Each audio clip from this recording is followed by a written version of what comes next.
Imagine booking the absolute cheapest hotel room you can find on the outskirts of Jaipur. Oh, that already sounds like a terrible idea. Right. You walk in, and you are immediately hit by the smell of old wood, wet carpet, and this faint, really unsettling metallic scent hiding underneath years of dust. Ugh. I can literally picture that smell. It's so specific. Yeah, but here's the thing. You aren't there to get a good night's sleep. You are there purely for internet clout. Naturally. Because why else would you be there? Exactly. So you set up your cameras, you check your live stream, and you wait. And then, in the dead of night, the walls don't just start making noise, they start whispering your deepest, darkest secret. It's an incredibly vivid setup. You have this scenario where someone goes looking for a cheap thrill to broadcast to the world, and they end up, well, locked in a room completely confronted by their own buried trauma. Today's deep dive is into a set of excerpts from a truly chilling narrative called The Haunting of Room 307. It is a wild ride. It really is. The source material details a paranormal investigator's disastrous, totally life-altering night at a place called the Hotel Crescent. And our mission today isn't just to, sit here and tell you a ghost story around a digital campfire. Right, because there's so much more going on under the surface. Exactly. We are going to unpack the actual mechanics of psychological horror.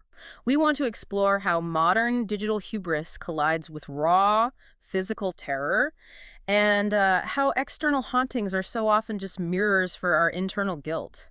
Which is such a fascinating angle to take on a classic ghost story. Okay, let's unpack this by looking at the specific geography of this terror, because the isolation here is doing a lot of the heavy lifting. Oh, absolutely. The physical isolation is foundational to how the psychological horror operates. I mean, the text describes the Hotel Crescent as squeezed between a closed cinema hall and a deserted petrol station. Just completely in the middle of nowhere. Right, beside this nearly abandoned highway. And to make matters worse, heavy rain has flooded the roads, cutting the building off completely. So nobody is coming to help you. No one. So before anything supernatural even occurs, the environment has stripped away any possibility of immediate rescue or even just casual human contact. And room 307 is the cheapest room in the entire place. It's sitting at the very end of a third-floor hallway with this buzzing, really weak electricity. It sets a very specific mood. Yeah.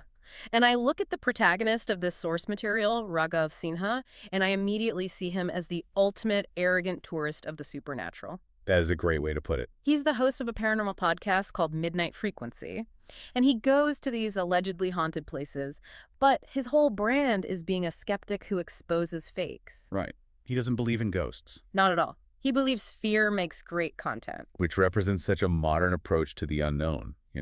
He approaches this deeply unsettling environment, not with reverence and certainly not with caution, but with a sense of pure extraction. Yeah, he just wants to mine it. Exactly. He views the location purely as a mine for engagement metrics. Right, and there is this incredibly tense interaction when he first arrives that perfectly illustrates this. He goes to the front desk, and the receptionist is genuinely pale, like visibly nervous about giving him the key to 307. Because she knows the history. Yeah. She asks him, "You're here for the whispers." And Raghav just gives this smug smile and says, "I'm here for views." Wow. He just treats genuine local dread like a marketing gimmick. Totally. He completely dismisses her pale, genuine warning, because right after that she tells him, if the knocking starts, don't knock back. What's fascinating here is the clash between the digital world and the visceral, physical reality of the hotel. Raghav is armed with an absolute arsenal of technology. Oh yeah, he's basically a walking Best Buy. Pretty much. He brings 2 cameras, audio microphones, an infrared sensor. He's completely convinced that he is setting up for another fake haunting episode, and he's using all of that technology as a barrier. But wait, I want to pause on that. How does a camera actually act as a barrier? Because physically, he is still standing in a creepy, isolated room.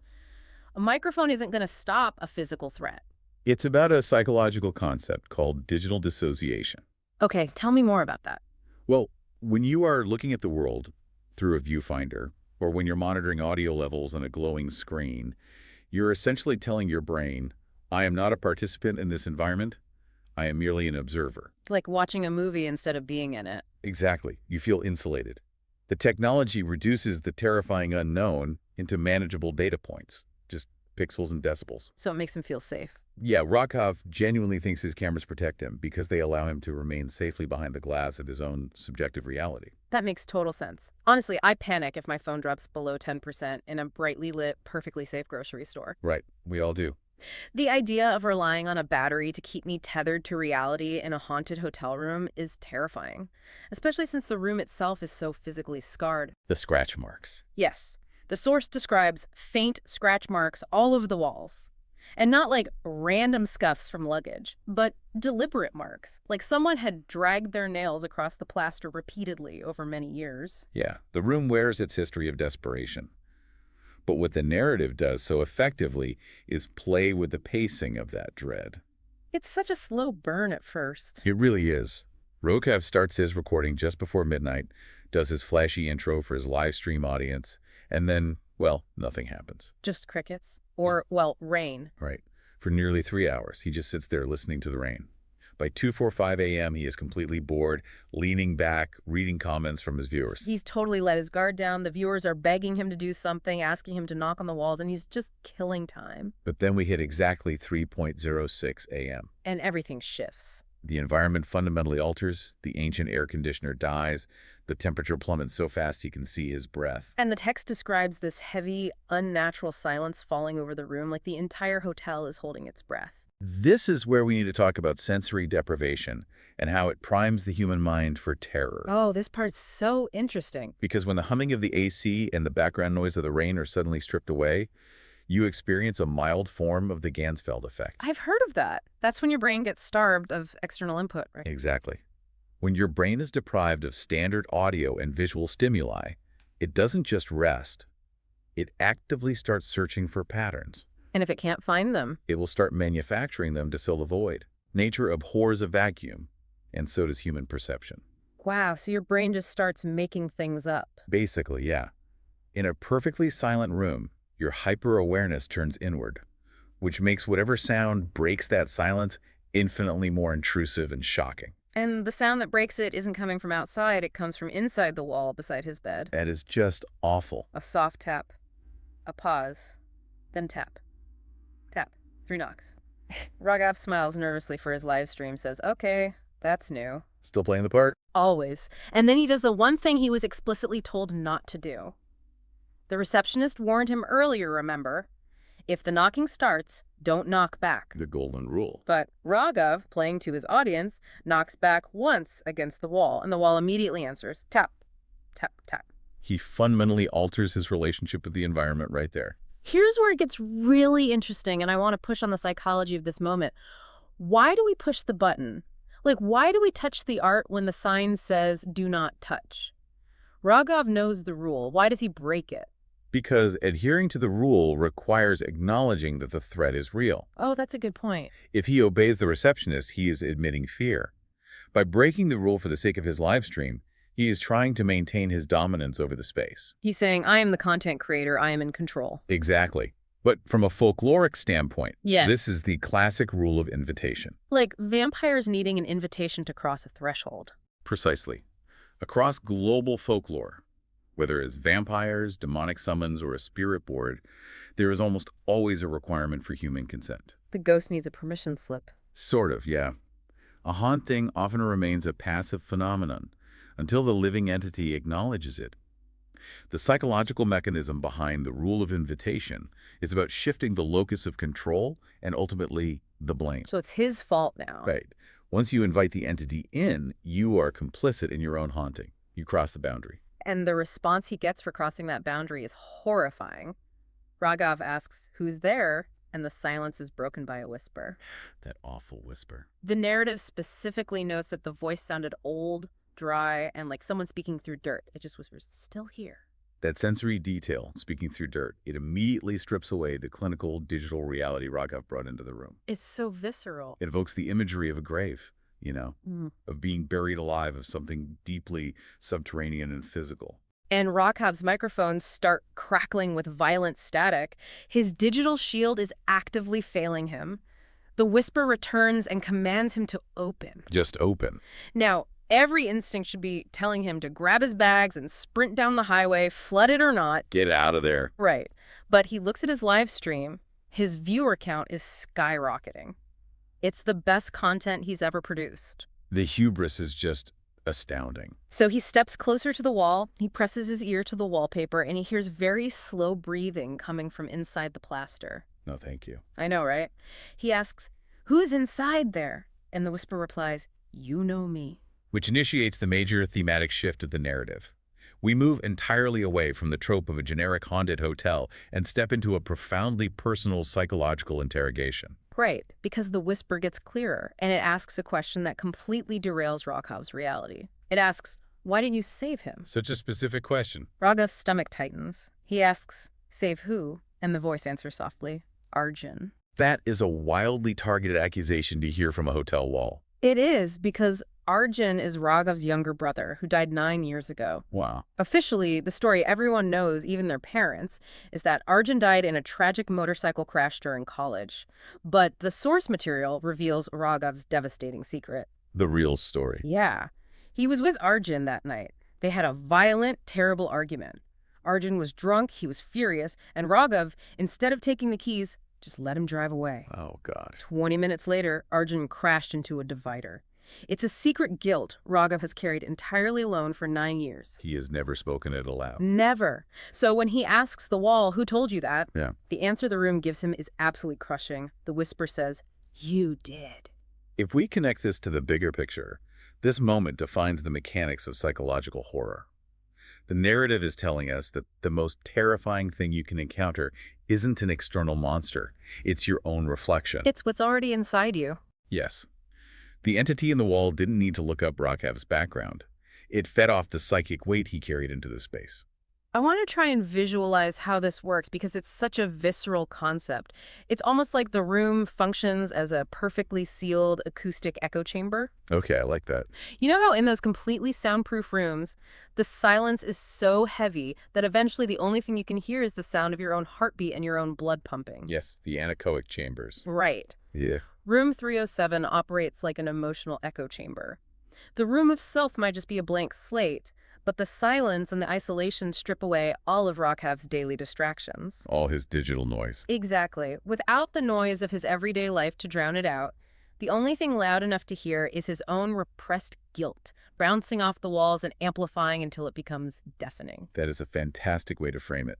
The room is weaponizing his own internal monologue against him. It's turning his brain into the monster. We often use distraction, like Raghav, using his podcast and his cameras as a defense mechanism against our own conscience. We commodify our experiences so we don't have to actually feel them. Oh, that hits hard. But in this echo chamber, his defenses are neutralized. And the execution of that weaponized guilt is brutal. The lights overhead start flickering violently, and then a younger, broken voice comes from inside the wall. Not the dirt whisper anymore. No, it is Arjun's exact voice. He says, bye, which means brother in Hindi. He says, bye, it hurts. Why didn't you stop me? Oh, that's heartbreaking. Raghav just drops to his knees. He's crying, begging, saying this isn't real. But the whisper turns angry. It says, you left me there. The emotional manipulation is absolute. But Yeah. we have to ask, from an analytical perspective, is this a genuine supernatural manifestation, or is Raghav experiencing a total psychological breakdown? Oh, like a hallucination. Yeah, I mean, he's sleep-deprived, he's experiencing sensory deprivation, and he's carrying an immense load of repressed trauma. Could his brain be fracturing under the pressure, projecting his internal guilt onto the external environment? See, I was wondering the exact same thing. Is he just hallucinating all of this? But the text forces us out of that psychological ambiguity and shoves us right back into undeniable physical horror. Because of what happens to the room. Yes. The wallpaper near the bed suddenly bulges outward. Something solid is moving inside the wall. Just the imagery of that is terrifying. A shape presses against the paper, a human face with a mouth stretched impossibly wide. Raghav screams, and his live stream camera is capturing all of it. Viewers are panicking in the comments. The brilliant escalation. Just as the reader and Raghav start to rationalize the haunting as a manifestation of internal guilt, the narrative introduces irrefutable physical evidence. You can't just explain it away. Right. It refuses to let you write it off as just a bad dream. The physical escalation is relentless. The face disappears, but scratching sounds start inside all 4 walls at once. Something is moving at incredible speed, circling the room from within the plaster. Surrounding him. The whispers multiply into dozens of overlapping voices. The lights die completely, the door is locked. The only illumination left in the entire room is the tiny red recording light of the live stream camera. That little red light is such a poignant detail in the text. His technology, his armor, is completely useless as protection, but it remains as this passive, uncaring witness to his destruction. Just blinking in the dark. It is the literal eye of the internet watching his arrogance finally catch up with him. Then a whisper speaks directly into his ear. It says 3.07. The digital clock changes, and at that exact minute, every wall in the room knocks together with a massive boom. A total assault. Dust explodes from the ceiling, the wallpaper rips open, and a gray, rotting human hand emerges from inside the wall. Then another, then dozens. Oh, wow. Dozens of hands pushing outward like trapped bodies trying to break through the surface. The physical intrusion of the past completely overwhelming the present. Raghav is shaking in the corner. He sees actual faces trapped beneath the surface of the walls, mouths moving silently. And right there among them, staring directly at him, is his younger brother, Arjun. Face to face. Dead, pale, and looking right into his eyes. And Arjun whispers one final sentence. "You heard us too late." You heard us too late. That is a devastating indictment, not just of Raghav's past actions, but of his entire identity. It's the ultimate tragic irony. Think about Raghav's entire persona. He is an audio investigator. Right, he hosts Midnight Frequency. He literally listens for a living. He traveled across the country and sat in the dark for hours just to listen to a haunted wall. Yet he completely failed to listen to his own brother when it actually mattered. That's such a sharp observation. He ignored the cries for help in his real life, choosing instead to chase phantom whispers for views. This raises an important question about the fundamental nature of Room 307. Amidst the chaos, Raghav screams, "What is this place?" And the collective voices in the wall answer in unison, "We remember." Gives me chills. If we analyze that response, it suggests that Room 307 isn't specifically haunted by Arjun. Arjun is just the avatar the room chose to use against Raghav. The right tool for the job. Exactly. The room itself is a repository for ignored suffering. Like a sponge that just absorbs everyone's worst regrets. Yes. It is a collective manifestation of the past that refuses to stay buried.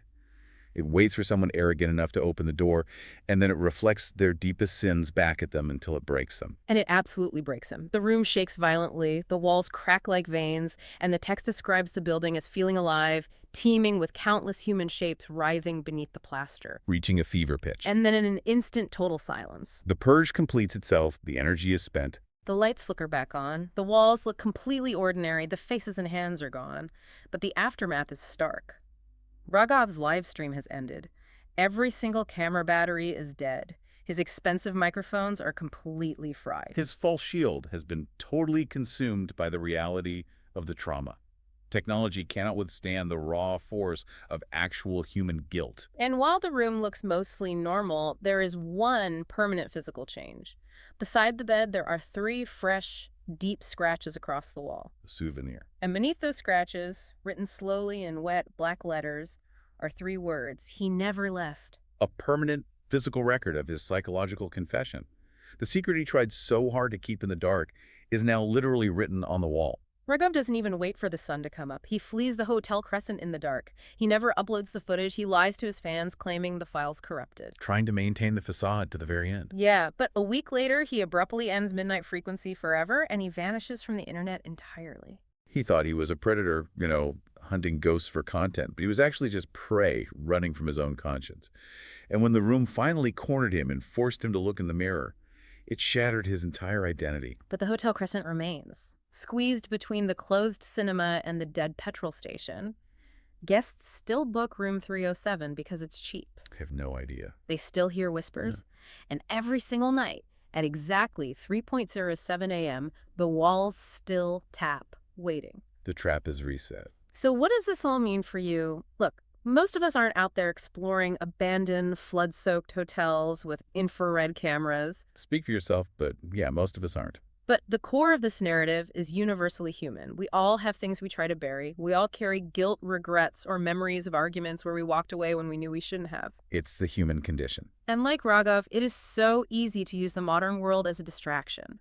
We doom scroll, we turn our lives into superficial digital content, and we put up screens to act as a buffer between us and the reality of our own actions. We build an echo chamber of noise so we never have to sit in silence and listen to the scratches on our own walls. We use our daily routines and our technology to avoid facing the very things that define us. But the narrative of Room 307 is a stark reminder.